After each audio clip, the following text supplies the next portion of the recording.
उत्तराखंड में विश्व प्रसिद्ध यमुनोत्री धाम के कपाट आज दोपहर 12:15 पर श्रद्धालुओं के दर्शनार्थ खोल दिए गए हैं।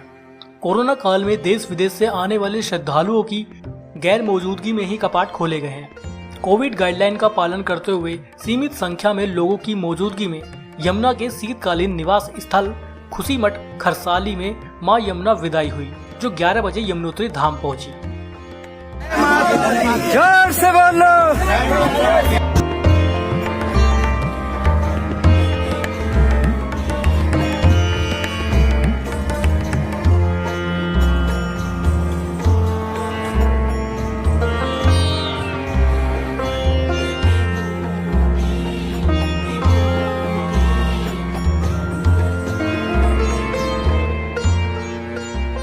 विधिवत पूजा अर्चना के बाद दोपहर 12:15 पर श्रद्धालुओं के दर्शनार्थ यमुनोत्री धाम के कपाट खोल दिए गए हैं।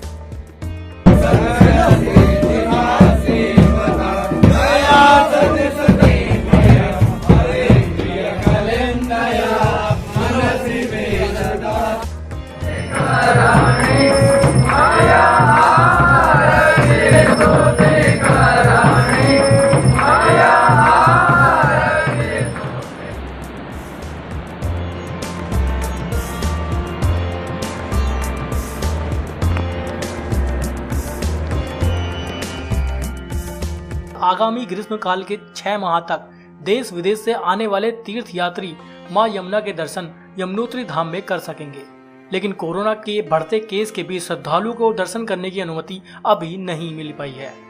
कपाट खुलने के बाद यमुनोत्री मंदिर परिषद, पंच पंडा समिति एवं यमुनोत्री धाम के तीर्थ पुरोहित सहित खरसाली के ग्रामीणों में खुशी का माहौल बन चुका है। गंगोत्री धाम के कपाट भी शनिवार 15 मई, केदारनाथ धाम के कपाट 17 मई और बद्रीनाथ धाम के कपाट 18 मई को श्रद्धालुओं के लिए खोल दिए जाएंगे।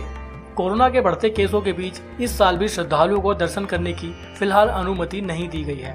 देवस्थानम बोर्ड ने कपाट खोलने की तैयारी का जायजा भी लिया है। मंदिर प्रबंधन को कोविड गाइडलाइन का सख्ती से पालन करने का निर्देश भी दिया गया है। इस मौके पर यमुनोत्री मंदिर समिति के अध्यक्ष चारों धामों के मंदिर के ऑनलाइन दर्शन की व्यवस्था भी इस बार की जाएगी। ऑनलाइन दर्शन के साथ ही भक्त ऑडियो सिस्टम के जरिए पूजा अर्चना भी कर सकेंगे। कोरोना के बढ़ते मामले और देश दुनिया के तीर्थ यात्रियों की सुरक्षा को ध्यान में रखते हुए प्रदेश सरकार की ओर से इस साल 4 धाम यात्रा को स्थगित किया गया है। ऐसे में श्रद्धालुओं की भावनाओं का सम्मान करते हुए भक्तों के लिए उत्तराखंड सरकार 4 धाम के वर्चुअल दर्शन कराने की तैयारी कर रही है, ताकि इससे लोग घर बैठे 4 धाम के दर्शन कर सके। पिछले साल 2020 में भी कोरोना की वजह से 4 धाम यात्रा शुरुआत में स्थगित रही थी। साल 2021 में भी सरकार ने यात्रा को शुरू में स्थगित ही रखा है। यमुनोत्री, गंगोत्री, केदारनाथ और बद्रीनाथ के वर्चुअल दर्शन की व्यवस्था करने से 4 धामों के दर्शन के इच्छुक देश विदेश के श्रद्धालु मंदिर के गर्भगृह को छोड़कर बाकी मंदिर परिसर के ऑनलाइन दर्शन और ऑडियो के माध्यम से पूजा भी कर सकेंगे। जय मां यमुना, जय मां यमुनोत्री।